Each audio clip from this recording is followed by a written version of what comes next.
Listening instructions. The listening test is about 30 minutes long and audio will be played once. There are 4 parts to the listening test. You will be given 10 minutes after the completion of the test to transfer answers to an answer sheet. Each part contains 10 questions with a total of 40 questions. Section 1. You will hear a conversation between a bank clerk called Jeanette and a man who is asking for information on investing money. First, you have some time to look at questions 1 to 4.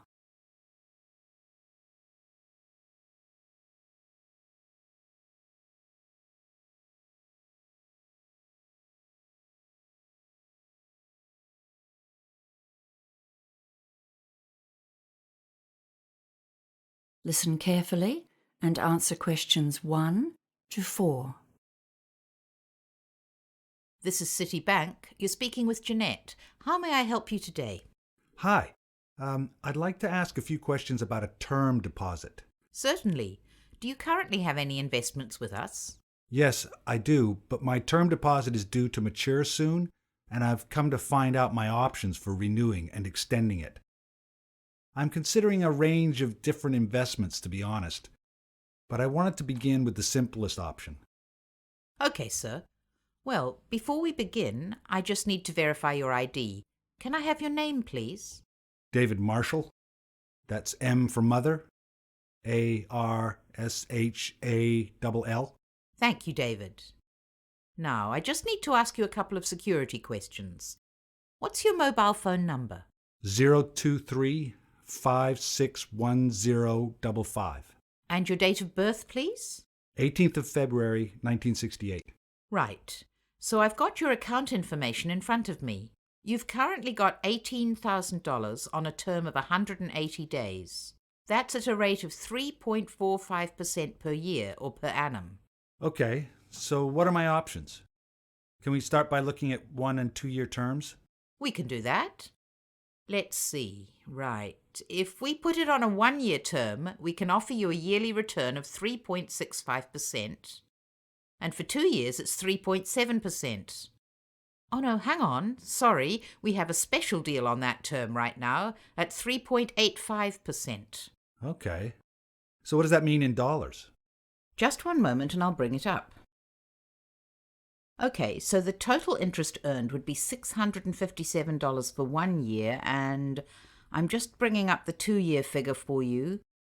A 2-year term at 3.85% interest, that's a total of $1,412 interest on maturity. Right. That's about a $700 difference. Yes, a bit more actually. Okay. Oh, a friend of mine told me he gets his term deposit interest paid into his account every month. Do you have a monthly interest option? Yes, actually. We do offer that on term deposits, but only on investments of $20,000 or more. Before you hear the rest of the conversation, you have some time to look at questions 5 to 10.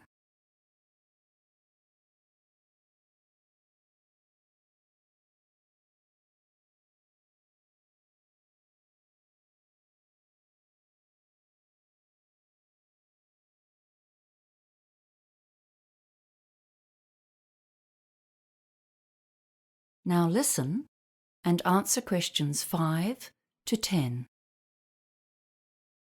Can I ask if you've considered a PIE as an alternative investment option?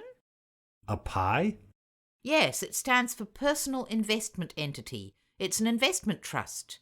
Your earnings tend to be higher than they are for a term deposit because 28% is the maximum tax on those earnings. Okay, that sounds interesting. I've heard of those, but I've never really understood them. I thought they were called pies. They always sounded like something you eat. But I'd sure like to get a bigger slice of my investment pie. Well, with a PIE, your investment return changes depending on how much tax you normally pay. Oh, I see. According to my income bracket. Yes, that's right. For example, on a 2-year plan, if you're earning in the range between $48,001 to $70,000 at 30% tax, there's a 3.75% effective rate on PIE earnings. Okay. I'm actually on a 33% tax rate. Well, that's an even better return. If you're earning between $70,001 and $120,000, the effective interest rate is higher too. So let's have a look for a 2-year investment. The rate actually goes up to 3.92%. Wow. Okay. So a PIE may be the better option. Better than a term deposit, I mean. And can I do that with an $18,000 investment? Yes, the minimum deposit for a PIE investment is $10,000. Okay. And are there any hidden charges? No fees at all for investing in a PIE. Well, that's good news. Oh, wait a minute. What about interest payment options? Is it the same as the term deposits? You have to have a minimum deposit to be eligible for monthly payments? Let me check the options here. Well, you'll be pleased to hear that there's actually more flexibility with PIEs than with term deposits. You can opt to have your interest paid every month, quarterly, 6-monthly, or yearly. Okay. Well, that's given me something to think about. Would you like to apply today? No. I'll have to think about it, thanks. Certainly. If you do decide to go ahead with it, applications are processed in 2 days, as long as you have a bank account with us, which you do. You can apply on our website, by phone, or pop into one of our branches. Great. Thanks for your help. That is the end of section 1. You now have half a minute to check your answers.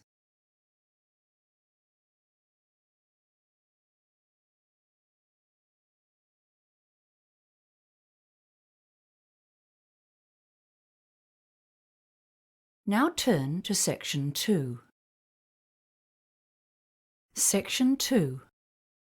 You will hear a woman introducing the Lunar Realm amusement park. First, you have some time to look at questions 11 to 15.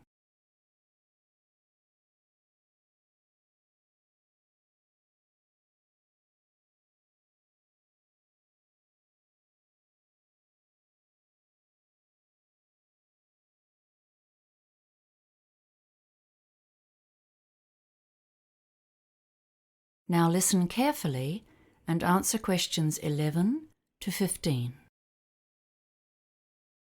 Good morning, everyone. We're very pleased to have you here at Lunar Realm for our September Celebration Day. We have many smaller celebrations throughout the year for different events. I think it was 5 at last count. But the September celebration is a special day to honor the park's development, from tiny beginnings to the huge enterprise it is today. It's our most significant annual event. Come into the visitor center now. Over here, you can see a picture of the original park when it was under construction. The land was donated to the city in 1955 by the then mayor, Matthew Hardacre.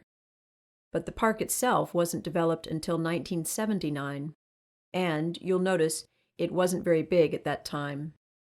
Then there was a huge growth in the 1990s, and we're still growing today. In the beginning, there were only a few small rides in the park. There were lots of other attractions in those days, including an adventure playground for younger kids. The kids loved the petting zoo with its farm animals, and in fact, that's the only attraction to have survived until now. We've still kept 2 of the original rides as an exhibit, but they're not in working order anymore. We're now one of the biggest amusement parks in the country. We've got an amazing range of amusement rides here, 43 in total this year. I think we're most famous for our roller coasters, aren't we? I guess you'll all have heard about the Hurricane. That's our oldest and most famous one. Some of our visitors think it's not fast enough to be truly exciting, but we love it because it's the highest wooden roller coaster in the country. Then we have the Bobcat. That one's a bit gentler for our younger visitors. And for the truly adventurous, the Scream Machine hurls you upside down and backwards at huge speeds. It's too much for me. It's important to remember that all of our rides have age guidelines, and to help you, there's a color system. If the sign for a ride is yellow, it means it's suitable for all ages, although we do recommend that parents or older siblings go with very young children. Blue means that children younger than 14 can ride only if an adult accompanies them. And black, well, this means that you must be at least 110 centimeters tall to ride, regardless of age.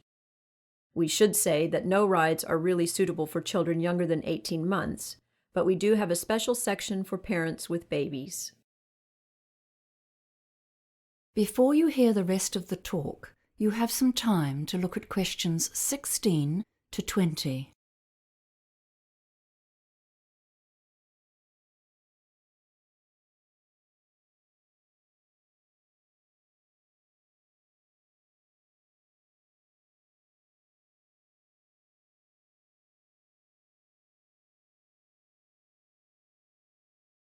Now listen and answer questions 16 to 20.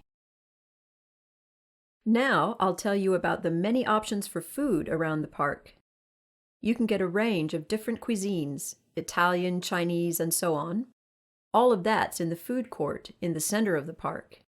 But there are lots of other places as well. If you want hamburgers, sandwiches, that sort of thing, you can find food stands everywhere. We pride ourselves on the quality of our food, and all of our vendors use fresh, healthy ingredients from local farms. Don't forget the special events we've planned for the anniversary celebration. There are 2 main events today, and they're both free. The first is the afternoon parade. It kicks off at noon, so arrive a bit early if you want a good view. The best place to see it is along the main street. It's all organized by final year school students. You'll see some gymnastics and acrobatics, hear music from a marching band, and see some fantastic floats. The parade has become one of our feature events of the year. The second big event today is an evening concert, which takes place at our main amphitheater. The concert features singing and dancing, costumes and lights, and there's a different theme each year. This year the theme is Hollywood, and it's all about classic style and old films. The concert starts at 7 p.m., but try to arrive by 6:45. Now, I know you're all eager to get out there and have fun, but before you go, I'm just going to tell you some information about safety and security. If anyone needs medical attention, we have help available. You can see on this map that next to the visitor center, which is where we are now, of course. Can you see this red dot? Yes, so that is one of our 10 first aid centers. If you get hurt, all you need to do is ask a member of staff to direct you towards the nearest one. And kids, remember, if something happens, you get lost, and you can't find your parents, please tell someone who works at the park. Just look for someone dressed in the Lunar Realm colors, and they will assist you. And for anyone who has a problem of any sort, you can come and talk to a member of our security team at any one of the many guard stations. Those are the blue dots here on the map. Don't forget to take a copy of the map. That is the end of section 2. You now have half a minute to check your answers.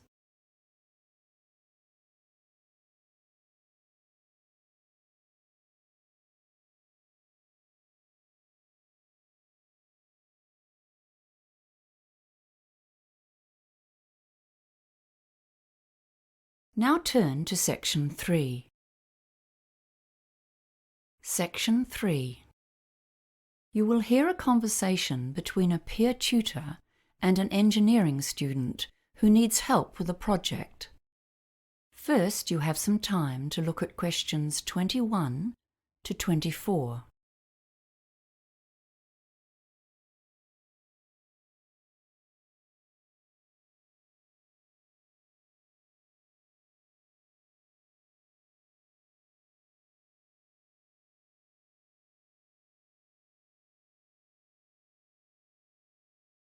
Now listen carefully and answer questions 21 to 24.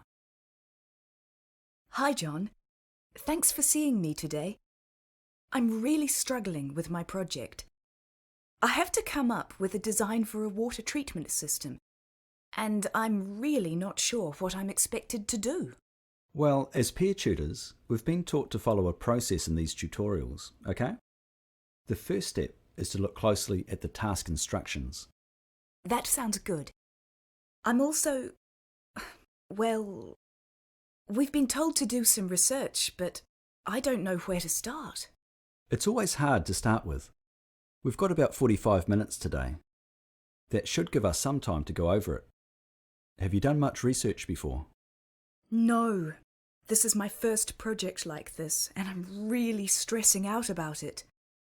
I went to a seminar about research at the start of the year, but I've forgotten most of it. Well, that's fine, because the next step in our tutorial will be to consider some common research strategies that you can use to get started. With engineering, a lot of the projects you do are practical, so you can think about how you can access other people's write-ups of similar projects. Yes, that sounds useful.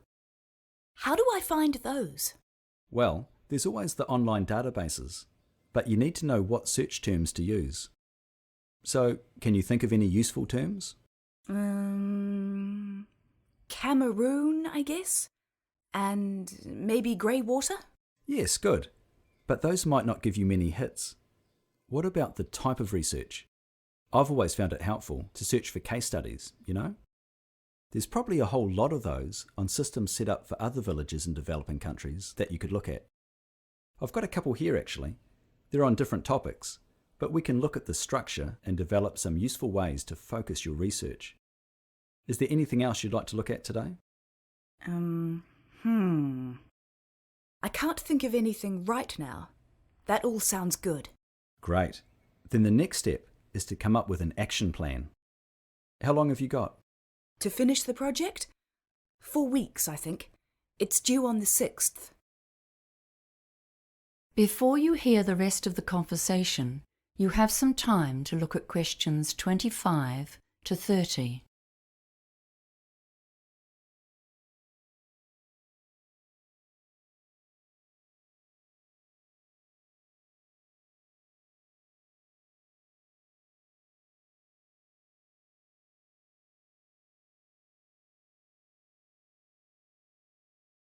Now listen and answer questions 25 to 30.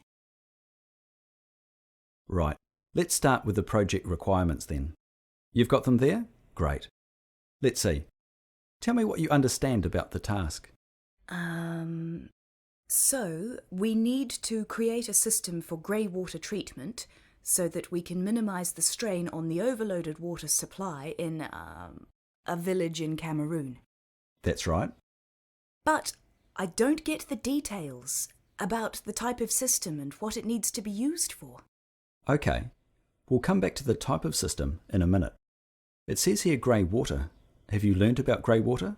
No, I missed the lecture. Okay. So it's the water we use in our houses, but not in the toilet. The water that goes down the drains, not into sewage. It can be recycled because it's relatively clean. So what might the water treatment system try to do? Treat it and direct it somewhere else? Exactly. Why treat it? 'Cause... Oh, right. I get it. 'Cause it's still going to have bacteria in it. That's why it needs to be treated. That's right. And then when it's treated, what could it be used for? Something else, like irrigation in gardens? Yes, there are other practical uses too, inside the house. For toilet systems? Oh, what about for laundry? Yes, exactly. That's a good example. Okay, that's pretty clear now. Thanks. Great. Now, let's think about the type of research you might need to do. I'll need to look at different types of water treatment systems, so I know the pros and cons of each one. Good. Where would you look first? The internet? Yes, but be careful. Remember, you're likely to find a lot of biased websites. You know, manufacturers wanting to advertise their brands. It might be better to use the engineering library. I'm not too confident about using the library, to be honest. It's so hard finding the right resources. It's often about choosing the best search terms to put into the catalogue search field. Yeah, I try to do that. Like water treatment? That might be too broad. Grey water treatment systems? That's more like it. And you'll need to search for systems designed for residential, not commercial use. There's a big difference. I usually end up borrowing a massive pile of books, then get home and find they're useless. Try reading through the contents before you take them out. Flick through to relevant sections. Often it helps to read parts, not all the way through, but... Just to get the main idea. That's right. Oh, and I see this as an EWB project. Have you seen the website? It might have some exemplars of the winning designs from last year's competition. No, I saw that and didn't know what EWB meant. Engineering Without Borders is what it stands for. That is the end of section 3. You now have half a minute to check your answers.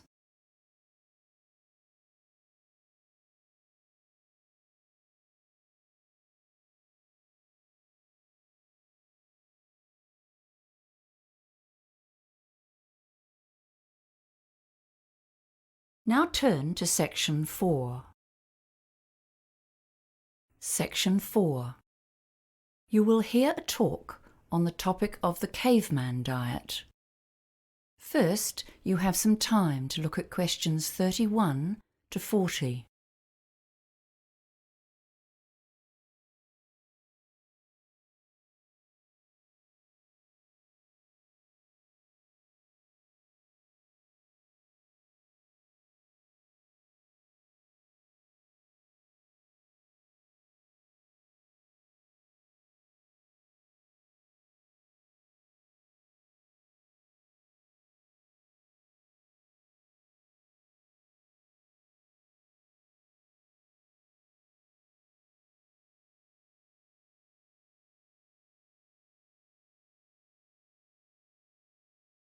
Now listen carefully and answer questions 31 to 40. Hello everyone. Do you use the internet? If I asked you what is the single most common topic for advertisements on the net, I suspect ads for weight loss would win hands down. After all, dieting is one of our current obsessions. We've all heard of the Atkins diet, the macrobiotic plan, the South Beach diet, the raw food eating plan. All of these fad diets and many more promise that you will lose kilos and live a healthy life if you just follow their plan. Today we're going to discuss one of the most well-known Western diet trends, the paleo or caveman diet. Firstly, what is this diet and where did it come from? Proponents of this diet argue that we need to return to basics, that is, to what our forebears ate many years ago. They say that our bodies are not well suited to digest complex carbohydrates such as grains and legumes. We should be eating a hunter-gatherer diet, rich in lean meat, fish, nuts and berries, and without wheat, oats or other grains that came into our diet after the invention of agriculture. Sounds logical, doesn't it? But let's look a little closer. The first question to ask about the caveman diet is, what did our ancestors actually eat? One way to discover this is to study the diets of existing hunter-gatherer tribes. Although these groups do tend to regard meat as the best source of food, they often have difficulty in finding it. In Africa, for example, over 50% of the time, the Bushmen tribes come home empty-handed from their hunting expeditions, despite being very skillful with equipment such as bows and arrows. So what do they eat when they can't get meat? Well, the wives come to the fore then, foraging for and cooking local plants. Most of the groups eat a lot of plants. These range through a huge variety of local species, including nuts, plantains and yams, and evidence suggests that this was true of our ancient ancestors as well. Researchers suggest that these people would eat more meat if they could get it, but in fact only approximately a third of their calories comes from this protein and fat-rich source. Research shows that when these groups first come into contact with a Western diet, their health suffers. Once they're exposed to our diet of refined carbohydrates and sugars, they quickly develop our lifestyle-related diseases. However, that does not mean that the human digestive system is suited to digesting only a few sources of food, nor that it cannot change to accommodate different food sources.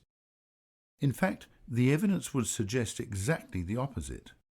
As a species, we are able to make significant modifications to our digestive systems according to what foods are available in our local environment.